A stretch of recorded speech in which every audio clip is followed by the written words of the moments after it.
Sunday Shalom YouTube ചാനലിലേക്ക് ഏവർക്കും സ്വാഗതം. ഇപ്പോൾ നമ്മോട് കൂടിയായിരിക്കുന്നത് സീറോ മലബാർ സഭയുടെ ആർച്ച് ബിഷപ്പ് റാഫേൽ തട്ടിൽ പിതാവാണ്. മാർപ്പാപ്പയെക്കുറിച്ചും മാർപ്പാപ്പയുടെ എല്ലാ അനുഭവങ്ങളെക്കുറിച്ചും തൊട്ടറിയുന്ന ഒരു വ്യക്തിയാണ് റാഫേൽ തട്ടിൽ പിതാവ്. പിതാവിനെ ഒത്തിരി സ്നേഹത്തോടെ ഈ പ്രോഗ്രാമിലേക്ക് സ്വാഗതം ചെയ്യുന്നു. Thank you very much. കഴിഞ്ഞ കുറച്ച് വർഷങ്ങളായിട്ട് സഭയുടെ മേലധ്യക്ഷനായിട്ട് പ്രവർത്തിച്ചുകൊണ്ടിരിക്കുകയാണല്ലോ. ഈ സന്ദർഭത്തിൽ എപ്പോഴും റോൾ മോഡലായിട്ട് ഫ്രാൻസിസ് മാപ്പയെ പറ്റിയിട്ടാണ് പിതാവ് ഇപ്പോഴും സംസാരിക്കാറ്. ഇപ്പോൾ ഫ്രാൻസിസുമായി ബന്ധപ്പെട്ട അങ്ങയുടെ നല്ല ഓർമ്മകൾ ഒന്ന് പങ്കുവയ്ക്കാമോ?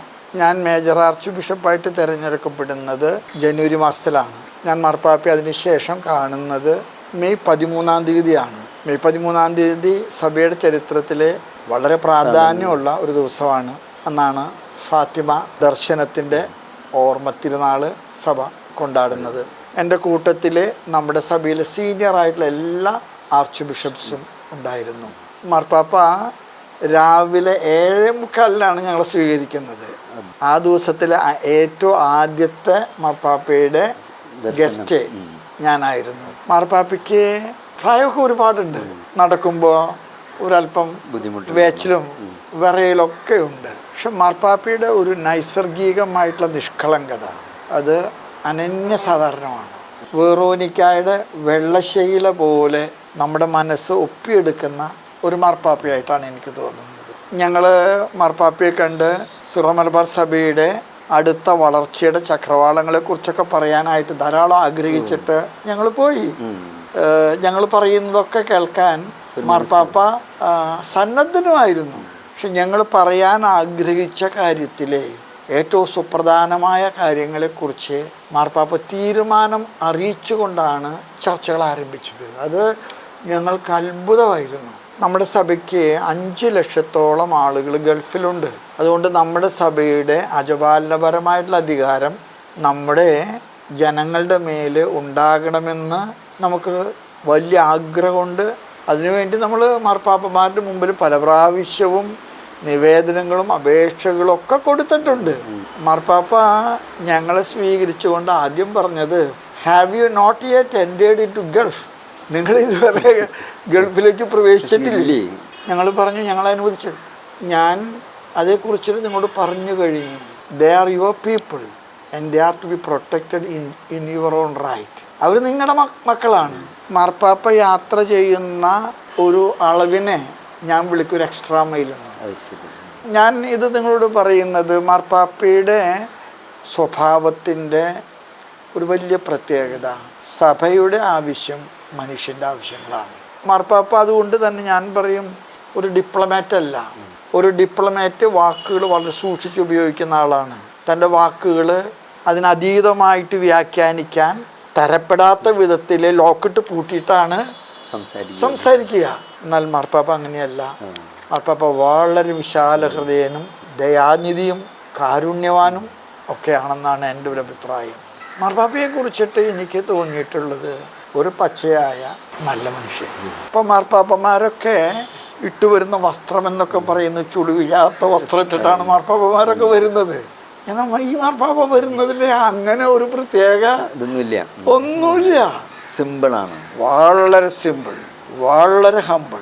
ഇനി നമ്മളെ മാർപ്പാപ്പ കാണാൻ വരുമ്പോൾ നമ്മൾ മാർപ്പാപ്പയെ കാതുകോർത്ത് കണ്ണുകൂർപ്പിച്ച് കാത്തിരിക്കുമ്പോൾ മാർപ്പാപ്പ നമ്മളുടെ കൂടെ നടക്കുന്നത് നല്ല സമ്പ്രദായക്കാരൻ്റെ ദൂരത്തിലും വേഗത്തിലുമാണ്. നമ്മുടെ എല്ലാ ദുഃഖങ്ങൾ, നമ്മുടെ എല്ലാ ആവശ്യങ്ങൾ, നമ്മുടെ എല്ലാ സങ്കടങ്ങൾ നമ്മൾ അറിയുന്നതിനേക്കാൾ കൂടുതൽ മാർപ്പാപ്പ കാണുന്നു, മാർപ്പാപ്പ അറിയുന്നു. അതുകൊണ്ട് ഞാൻ ചിലപ്പോഴും മാർപ്പാപ്പയെ കുറിച്ചിട്ട് എന്നോട് ഒറ്റ വാക്കിൽ ഉത്തരം പറയാൻ പറഞ്ഞാൽ ഞാൻ പറയും വെറോനിക്കായുടെ വെള്ളശീലയാണ് മാർപ്പാപ്പ. അതുകൊണ്ട് തന്നെയാണ് മാർപ്പാപ്പ എവിടെ പോയാലും ജനങ്ങളുടെ ഇടയിൽ സ്വീകാര്യനാകുന്നത്. മാർപ്പാപ്പ അവരുടെ നിലവാരത്തിലേക്ക് താഴുകയാണ്.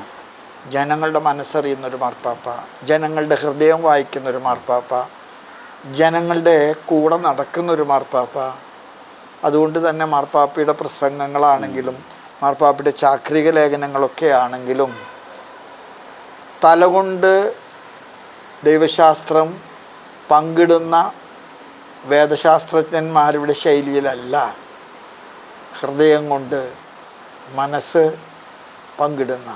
മാർപ്പാപ്പ തല കൊണ്ടല്ല സംസാരിക്കുന്നത്, ഹൃദയം കൊണ്ടാണ് സംസാരിക്കുന്നത്. അത് വളരെ വ്യത്യാസമുണ്ട്. അതുകൊണ്ട് തന്നെ ഒരു ന്യായാധിപനായ മാർപ്പാപ്പയേക്കാൾ ഒരു സഹയാത്രികനായ മാർപ്പാപ്പയായിട്ടാണ്. മാർപ്പാപ്പ ഒരിക്കലും തത്വങ്ങൾ അടിച്ച് ഏൽപ്പിക്കുന്നല്ല, ആണിയടിച്ച് എല്ലാം ഉറപ്പിക്കുന്ന ഒരു മാർപ്പാപ്പയല്ല. ആണികളൊക്കെ ഒന്ന് ഇളക്കാൻ പറ്റുമോ എന്ന് കുറച്ചും കൂടെ എങ്ങനെ മനുഷ്യൻ്റെ പ്രശ്നങ്ങളിൽ മനുഷ്യനോട് അനുഭാവപൂർവം ചിന്തിച്ച് പരിഗണിക്കാൻ സാധിക്കുക എന്നുള്ള കാര്യം. നിങ്ങൾക്ക് എന്നോട് എന്തോ പറയാനുണ്ട്, അത് കേൾക്കാൻ ഞാൻ ആഗ്രഹിക്കുന്നു എന്നുള്ള അദ്ദേഹത്തിൻ്റെ ഒരു മാനസിക ആറ്റിറ്റ്യൂഡുണ്ട്.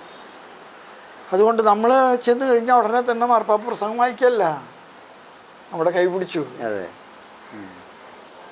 വളരെ സൗഹൃദപരമായിട്ട്. ഇപ്പം ഞാനിപ്പോഴും ഓർക്കുന്നുണ്ട്, ഞാൻ ആദ്യമായിട്ട് മേജർ ആർച്ച് ബിഷപ്പായിട്ട് പോകുന്ന സമയത്ത് എൻ്റെ കൈ പിടിച്ച് എന്നെ ഒറ്റയ്ക്ക് വിളിച്ചു കൊണ്ടുപോയി മാർപ്പാപ്പ ആദ്യം മാർപ്പാപ്പയുടെ കസേരയുടെ അടുത്ത് എന്നെ കൊണ്ടുപോയി ഇരുത്തി എന്നോട് എന്തോ വലിയ ഒരു കാര്യം പറയാനുണ്ട്, താൻ വന്നിരിക്കുന്നത് വലിയ ഒരു അത്ഭുതമാണ്, തനിക്ക് എന്താ എന്നോട് പറയാനുണ്ട്. ഇത് എനിക്ക് തോന്നുന്നത് എനിക്ക് മാത്രം കിട്ടുന്ന ഒരു അംഗീകാരമല്ല. മാർപ്പാപ്പയെ കാണാൻ വരുന്ന ലക്ഷക്കണക്കിന് ആളുകളോട് മാർപ്പാപ്പ കൊടുക്കുന്ന ഒരു ബോഡി ലാംഗ്വേജ് ഉണ്ട്. നിങ്ങളെ കാണാനും നിങ്ങളെ കേൾക്കാനുമാണ് ഞാൻ വന്നിരിക്കുന്നത്. മാർപ്പാപ്പയുടെ പ്രസംഗത്തിൽ ഏറ്റവും കൂടുതൽ ഇടം കൊടുക്കുന്നത് മൈഗ്രൻസ് ആണ്, അഭയാർത്ഥികളായിട്ട് വന്നിട്ടുള്ള എല്ലാവരെയും. അതുപോലെ ഈ മാർപ്പാപ്പ വന്നു കഴിഞ്ഞപ്പോഴും മാർപ്പാപ്പ ആദ്യം ധരിച്ചു വെച്ച ഒരു കാര്യം ഉണ്ടായിരുന്നു, വിശപ്പില്ലാത്ത ഒരു രാജ്യമാണ് റോമ. പക്ഷെ മാർപ്പാപ്പയ്ക്ക് ജനങ്ങളുടെ ഇടയിലേക്ക് ഇറങ്ങിയപ്പോൾ മനസ്സിലായി വളരെയേറെ വിശപ്പ് അനുഭവിക്കുന്ന ആളുകളുള്ള ഒരു രാജ്യമാണിത്. അതുകൊണ്ട് ഇപ്പോഴ് മാർപ്പാപ്പ മദർ തെരേസ സിസ്റ്റേഴ്സുമായിട്ട് സഹകരിച്ചിട്ട് ഉച്ചയ്ക്ക് ഭക്ഷണം കൊടുക്കുന്നുണ്ട്. വരുന്ന എല്ലാവർക്കും ഭക്ഷണം. അറിയിക്കുന്നവനാണോ, അറിയിക്കുന്നൊരു പാസ് ഉണ്ടോ, ഇതൊന്നും നോക്കിയിട്ടല്ല, വരുന്നവർക്ക് മുഴുവൻ. അതുപോലെ തന്നെ മാർപ്പാപ്പ വിൻ്ററിൽ പലപ്പോഴും ഞാൻ കേട്ടിട്ടുള്ളത്, സത്യമായിട്ട് എനിക്ക് കണ്ടിട്ട് പറയാൻ പറ്റിയെന്നല്ല, മാർപ്പാപ്പ ഈ വിൻ്ററിൽ ഭയങ്കര കൊടും തണുപ്പിൽ ചെല്ലുമ്പോൾ കിടക്കാനിടമില്ലാത്തവർ വ്യക്തികളെ കാണുന്നുണ്ട്. ഈ പീഡിയ വരാന്തകളിലും മറ്റൊക്കെ കിടക്കുന്ന കാണുമ്പോൾ മാർപ്പാപ്പ ഇൻട്രൊഡ്യൂസ് ചെയ്തൊരു പുതിയ പ്രോജക്റ്റാണ്. കിടന്നുറങ്ങാൻ സ്ഥലമില്ലാത്തവർക്ക് എല്ലാവർക്കും രാത്രി വന്ന ഭക്ഷണവും കൊടുക്കും, കിടക്കാൻ സ്ഥലവും കൊടുക്കും, പിറ്റേ ദിവസം ടോയ്ലറ്റിങ്ങും കുളിച്ചും പോകാനുള്ള അവസരം. ഇത് കാണിക്കുന്നത് ദൈവശാസ്ത്രം എന്ന് പറയുന്നത് തലകൊണ്ട് മനസ്സിലാക്കേണ്ട ഒരു കാര്യമോ പാഠപുസ്തകങ്ങളിലൂടെ പഠിപ്പിക്കേണ്ട ഒരു സുവിശേഷമല്ല. മനുഷ്യൻ്റെ ജീവിത സങ്കടങ്ങളിൽ നിന്നും സംഘർഷങ്ങളിൽ നിന്നും ഉരുവാക്കപ്പെടേണ്ട ഒരു പ്രതികരണമാണ്. വിശക്കുന്നവനെ ഭക്ഷണം കൊടുക്കുമ്പോൾ മാർപ്പാപ്പ നടത്തുന്നൊരു പ്രസംഗം വാക്കുകൊണ്ടല്ല,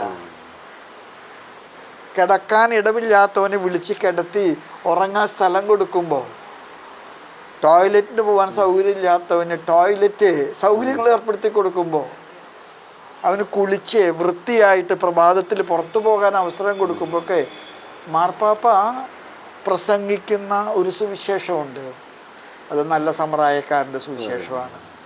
ഇപ്പോഴത്തെ മാർപ്പാപ്പയെക്കുറിച്ച് ചിലർ പറയാറുണ്ട്, മാർപ്പാപ്പയുടെ പ്രസംഗങ്ങളിലെ കഴുമ്പ് തപ്പി നോക്കുമ്പോൾ അത് മനുഷ്യൻ്റെ പ്രശ്നങ്ങളും സങ്കടങ്ങളെ കുറിച്ചുള്ള മാർപ്പാപ്പയുടെ ആകുലതകളും അവലാദികളും ഒക്കെയാണ് പറയാറുണ്ട്. മാർപ്പാപ്പ പറയുന്നു അത് തന്നെയാണല്ലോ ഈ കാലഘട്ടത്തിൻ്റെ ദൈവശാസ്ത്രം.